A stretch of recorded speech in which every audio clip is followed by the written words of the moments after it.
les amis, on se retrouve aujourd'hui pour la vidéo où je vous propose de vous montrer comment je range mes tampons. J'ai eu énormément de tampons avec Céline dans mon calendrier de l'Avent. Donc coucou Céline, si tu passes par là, encore merci. Donc du coup tu m'as donné aussi du travail. Donc moi je range mes tampons dans des pochettes que je plastifie moi-même en fait. Donc c'est tout simple. Donc ça c'est les papiers plastifiés de chez Action. Et je tamponne sur le papier noir, blanc, craft là que dans les blocs de chez Action. Donc sur les parties blanches enfin, parce que sinon je n'arrive pas à les utiliser correctement. Enfin, j'ai souvent ces feuilles fines là qui me restent sur les bras. Donc du coup, je prends mes tamponnages, donc je les place. Donc avec la presse de précision, ça va nickel. Hop, donc je les place comme ceci. Alors si vos tampons ne tamponnent pas correctement au départ, c'est-à-dire que des fois vous avez des grosses surfaces sans trop de relief et ça, vous avez l'impression que l'encre elle se disperse. Alors vous passez un petit peu de gomme dessus. Donc là il n'y aura pas forcément ce cas, mais si vraiment ça venait à arriver, je vais vous montrer. Donc là on va en faire un ou deux ensemble. Hein. C'est parce que le calendrier de l'Avent étant fini, je vais les ranger. Donc du coup, comme ils ont tous la même façon d'être rangés dans mon panier. Donc là, j'ai un outil hein, pour faire ça. Voilà. Hop. Et vous voyez, donc je pense qu'il y a une différence d'épaisseur avec les tampons. Donc là, hop, vous y revenez. Et vous appuyez sans rajouter d'encre, hein, parce que l'encre, elle est sur le tampon. Donc, tac, j'appuie pas au bon endroit. Hop. Non, il doit y avoir un petit souci. Je vais lui remettre un petit coup de... Donc les autres sont bien tamponnés, donc je vais pouvoir les enlever. Habituellement, je les laisse. Hein, hop, je vais essayer avec mon doigt. Voilà. Voilà. Ça va fonctionner, vous inquiétez pas. Heureusement qu'on a la presse de précision. Voilà. Donc là, elle est bien noire. Donc, comme c'est juste pour mettre en plastifié, je fais pas... c'est pas grave si là, celle-ci, elle est noire et que celles-là ne le sont pas trop. Donc, moi, j'ai ça, mais vous pouvez très bien les nettoyer à l'eau, hein, puisque c'est de la Versafine. Donc, la Versafine se nettoie très bien à l'eau. Mais j'avais acheté ça, donc tant qu'à faire, autant l'utiliser. Voilà. Donc, ce que je vous disais, c'était que des fois, quand vous avez des tampons qui sont pleins, alors par exemple comme dans les pneus, là, bon bah là il y a du relief, mais comme dans les pneus, vous aurez l'encre qui va se diffuser sur votre tampon parce qu'il est neuf en fait. Donc vous venez avec une petite gomme et vous venez le gommer, comme ceci. Voilà. Donc vous venez le gommer, hop. Et là, votre encre va adhérer. Donc bien sûr après il faut le nettoyer. Hein. Hop. Moi je prends un petit spray d'eau. En règle générale, je fais tout sur la presse de précision. Et normalement, après, votre... Bon, bah là, je ne vais pas le retester, mais normalement, votre tampon, après, l'eau ne va... Enfin, l'encre ne va pas se diffuser, en fait. Vous pourrez tamponner sans avoir des sortes de bulles dedans.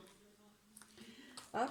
Donc, je ne tamponne pas les mots en anglais parce que, de manière générale, je ne vais pas les utiliser. Je vais les mettre quand même, puisque la plaque, ici, sera avec.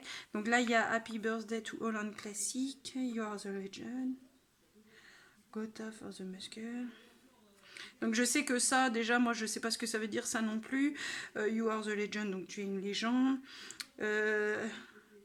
Happy Birthday aux anciennes voitures, la classe des anciennes voitures, mais les gens autour de moi que je côtoie et à qui je fais des cartes ne parle pas forcément bien anglais, donc du coup je n'aurais pas tendance à utiliser les mots en anglais, mais c'est pas grave, hein, ils sont dedans, ça peut servir en texture, en fond, dans un tampon ou autre, ça peut servir en texture. Donc là j'aurais pas pour vous montrer vraiment l'histoire du tampon plein, mais c'est vrai que j'aurais bien aimé vous montrer c'était quoi, mais j'ai pas de tampon plein en fait. Donc là je les place, après je les place pas forcément comme sur la feuille, hein, mais bon, je les place des fois quand Comme là par exemple, je ne veux pas le mettre trop en haut, donc ça je vais le déplacer. Hop. Voilà, lui je le mets dans son sein, les petites mouettes. Et voilà. Hop, donc du coup je fais ça.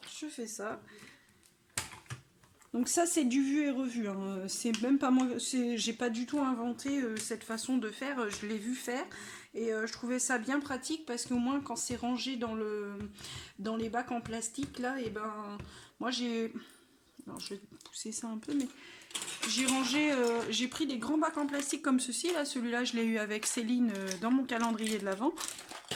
Et ben moi j'ai les grands formats. Et j'en ai 2 pour les tampons, parce que j'ai plus de tampons que de dies. C'est vrai que je préfère les tampons aux dies, mais c'est vrai que des fois on a les tampons, les dies qui vont avec les tampons, donc ça c'est bien pratique. Mais je préfère les tampons, donc du coup, voilà. Donc là il s'est très très bien tamponné, sauf la petite toile de mer. Hop, une petite maison, on va redonner un coup aussi. C'est l'avantage de la presse de précision. Voilà. Ici peut-être un petit peu aussi. Et voilà, le bec de l'oiseau. En fait, on voit sur la plaque de précision, on voit où est-ce qu'il en manque. Donc voilà, donc là c'est bien tamponné. Je nettoie. Vous voyez, c'est pas compliqué, hein, c'est vraiment... et ça, c'est pratique. Hein. Une fois que vous avez fait ça, vous mettez en chauffe votre plastifieuse. Vous incorporez votre tamponnage ici dans votre plastifieuse. Si vous faites comme moi et que vous gardez cette feuille en plastique là, vous la mettez de l'autre côté. Vous la passez dans la plastifieuse. Une fois que c'est passé une première fois et que c'est bien collé, vous la pliez en deux. Dans le sens que vous voulez, mais moi je préfère avoir... donc en fait, je la passe dans la plastifieuse. Une fois que c'est bien collé, je la replie, je la repasse dans la plastifieuse. Et je viens coller les tampons du côté où il y a le papier, là, parce que c'est vrai que c'est un peu plus solide. Donc voilà, et là, dernièrement, Passionnette a donné une astuce pour ranger les dies, que j'ai bien envie de faire d'ailleurs, parce que ça a l'air vraiment pratique et ça me permettrait d'utiliser les blocs de papier en 1 kg qu'on achetait chez Action. Il y a énormément de papier fin dedans qu'on n'utilise pas forcément, les couleurs sont pas super. Donc du coup j'envisage de les utiliser comme ça. Donc voilà, donc vous avez mon astuce, ma façon de ranger mes tampons. Et puis si vous voulez aller voir sur la chaîne de Passionnette comment elle fait pour ranger ses dies, je vous y invite grandement. Mais prochainement il y aura une vidéo sur cette façon de faire aussi. Voilà, je vous fais de gros bisous, je vous dis à bientôt dans une prochaine vidéo.